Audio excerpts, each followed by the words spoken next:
এইবার ওই ফুলটার সঙ্গে তার সঙ্গে তাকাও উঠে এলো। এবার 20টা গোবিন্দ সেবায় ফেলে দিলাম। কি গো মা, ঠিক তো? এগুলোই আমরা করি তো। আপনি চিন্তা করে দেখুন, যে 20টা আপনি ফেলে দিন, ওটা যদি গাছে থাকতো তো প্রস্ফুটিত হলে গোবিন্দ চরণ লাভ করত। ঠিক তো? 20 বলেই ফেলে দিলেন, ওটাও যদি প্রস্ফুটিত হতো আপনিই তুলে নিয়ে এসে গোবিন্দ চরণে দিতেন। হরি বল। তার মানে আপনি একটা সৃষ্টিকে ধ্বংস করে দিলেন।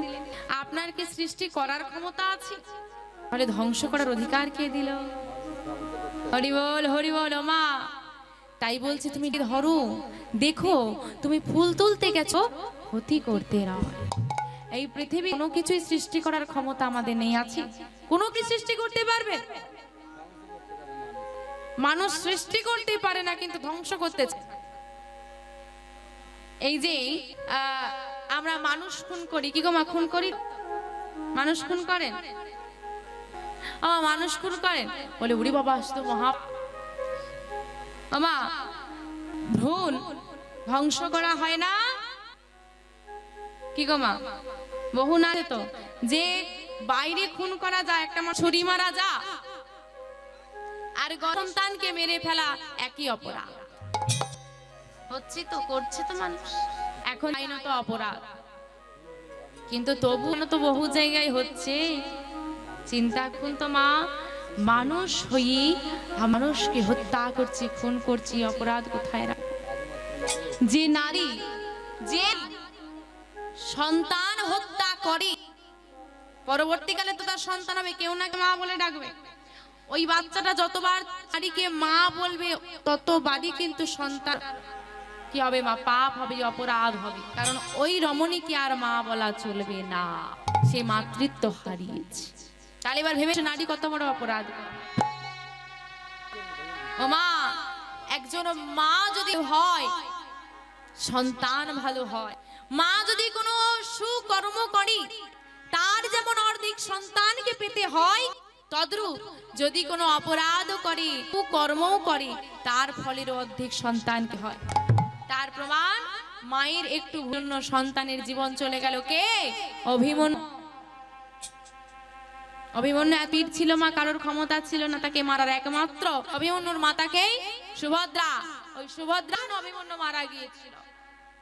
অভিমন্যু গর্ভে যখন অভিমন্যু, তখন পাঠ হচ্ছে আর কি, বলছি যে কিভাবে যুদ্ধ করতে হবে, কিভাবে চক্রগৃহে প্রবেশ করতে হবে, দিক থেকে তীর চলবে, তারা কোন দিক থেকে আক্রমণ করবে, দিক থেকে আমি মারলেই জিততে পারবো, কোন দিক থেকে তারা আমাদেরকে ঘিরে ধরবে, এই পাঠ হচ্ছে।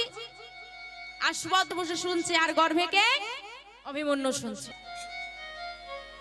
মায়ের শ্রুতি মূলতে টান পাচ্ছে, কিন্তু দেখুন মা শুনছেই, শুনতে শুনতে শুনতে শুনতে দেখতে দেখতেই চক্রগড়া ছিল সবাইকে মেরে ফেললো। বেরিয়ে আসতে হবে, তাই তো প্রবেশ তো করে গেছি, এবার আসতে হবে, যুদ্ধ তো ওখানটা হয়ে গেল। এইবার বেরিয়ে আসা সুভদ্রা কি করেছে? ঘুমিয়েছে। মা ঘুমিয়ে গেলে সন্তান জেগে না, সন্তানও ঘুমিয়ে গেছে, রয়ে গেল এইখান অবধি। এইবার অভিমন্যু জন্ম হলো, অভিমন্যু একটু একটু করে বড় হয়। এদিকে ছোট্ট অভিমন্যু আজকে কুরুক্ষেত্রের মাঠে যুদ্ধেছে, কুরুক্ষেত্রে নেমেছে মা, অত বড় মহাযুদ্ধ, যে যুদ্ধ নিয়ে আমার রচনা হয়ে গেল। যুদ্ধে নেমেছে, চক্রগৃহে একাই প্রবেশ করলো অভিমন্যু। দেখুন মা, নিয়েছে সব, গর্বে থাকা অবস্থা, একা অত বড় বীর মা সবাইকে শুইয়ে দিল, সবাই ফেলেছে। এইবার কি হবে? যুদ্ধ হয়ে গেল, এবার বেরিয়ে আসতে হবে। বেরিয়ে আসার পথ কি অভিমন্যু জানে? কি মা জানে? তার মা তো ঘুমিয়ে গেছে, শোনেনি, বেরিয়ে আসতে পারলো না, তাকে শত্রু মনে করলো।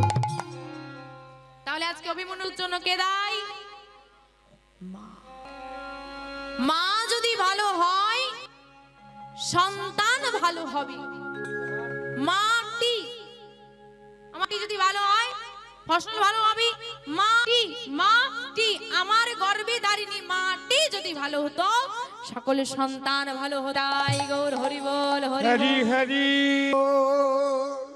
এইবার মা গর্ভে থাকাকালীন করিয়া সন্তানরা সুশিক্ষা পাবে। মা একটা গর্ভ অবস্থা এলি মানে যদি জানতে পারে যে গর্ভবতী, ডাক্তারের কাছে চলে গেল, ডাক্তার লিখে দিল বেড, এইবার বেড রেস্টটা কি করে শুয়ে শুয়ে সময় কাটবে না? কি করে সময় কাটে? টিভি আর ফোন।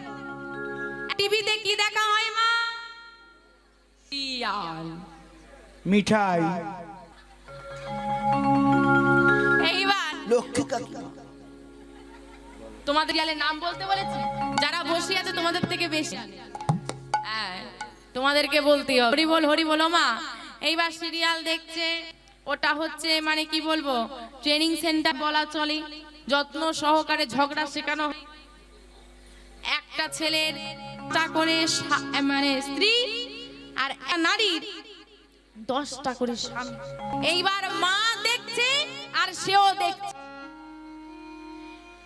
আর ওই ফোনে কি করা চলে সব দেখে নিল। মা তো করছে, তাহলে সন্তান কি শিক্ষা পাবে? সে পৃথিবীতে আসার আগে এই সব দেখে নিচ্ছে, বলে একজনের করে বউ, তাহলে আমি কটা করব? হ্যাঁ, এই সব মাদের সন্তানও দেখছে, সন্তান জন্ম নিলে সে আর কত ভালো হবে। হরি বল মা। স্বয়ং ভগবান পেতে জন্ম নিয়ে মাতন দুগ্ধ পান করলো না কেন? সচি মায়ের দীক্ষা হয় না। তাই বলছি মা, যদি কোনো দীক্ষা না হয়, যদি কোনো গুরুচরণ আশ্রয় না করি, আর সেই অবস্থায় গর্ভবতী সন্তান জন্ম নেয় আর সেই স্তন দুগ্ধ পায়, সে কোনোদিন ভক্ত হতে পারবে না। আপনি চিন্তা করুন তো মা, আজই পরীক্ষা করুন, বাড়িতে গিয়ে আজই মা করবেন। আপনার বাড়ির যে বাচ্চার 3 বছর, আপনার বাড়ির যে বয়স 3 বছর, তার কণ্ঠে একটা তুলসী পরিয়ে দেন। বড় বুঝতে শিখলে না হয় মানে 5 বছর অন্তত একটু বুঝতে শিখলে খিনা নেবেন, মানে কর্ণে গুরু মন্ত্র দেবেন। একটা পরীক্ষা আপনি করবেন, অভ্যাস করাতে হবে। তুলসীর মালা গুরুদেব যদি বলে পরিয়ে দাও গলায়, পরলেই না। অভ্যাস যদি না থাকে ও পরে দেয় না, লজ্জা এসে যায়। তো আজকে আপনার বাড়ির যে বাচ্চা 3 বছর, তাকে আপনি পরিয়ে দিন, দেখবেন সে যখন 13 বছরের হবে মালাটা কিন্তু তার গলাতেই আছে। হ্যাঁ, এবার নষ্ট হয়ে যাবে, নতুন করে পরাতেই হবে, কিন্তু তার আগে। কিন্তু আজ যে বাচ্চার বয়স 13 বছর, তাকে পরান দেখি সে কি করে রাখি আমি দেখব। চুপ করে বস, সে কি রাখবে? এদেরকে পরা রাখবে। কিন্তু আমার এইদিকে দিদি ভাইরা বসে যে এদেরকে এটা রাখবে না কেন? লজ্জা এসেছে। মালা কণ্ঠে না একটাই কারণ, যেসব মায়েরা আমাদের মায়েদের গলায় নেই কেন? সে খেতে চায় না, শরীরে কোনো ক্ষতি করে না, একটাই কারণ না রাখার, যে লজ্জা করে। কি তাই তো মা? হরি বল মা। আর বয়সী যে মা পড়ে আছে, তার তো লজ্জা করে না? ভেবে দেখা লাগে। আপনার দুটো চক্ষু, আমার দুটো চক্ষু, নয়ন, দুটো কর্ণ, আপনার দুটো কর্ণ, আমার দুটো হাত, আপনার দুটো হাত। আপনি সুস্থ দেহ, আমার সুস্থ দেহ। আপনার যা আছে আমারও তাই আছে। আপনার তুলসীর মালা করতে, সেবা করতে লজ্জা করে না, কিন্তু আমার সিস্টেমটা দেখুন। আপনার শরীর আছে, আমার শরীর তো তাই আছে। আপনি পরের ক্ষতি করে বসেন, আমি উপকার করতে ভালোবাসি। আপনার শরীরে যা শরীর তাই আছে। আপনি বৈষ্ণব সেবার জন্য দান করেন, আমাদের কেড়ে কেড়ে করে দেবো কিনা।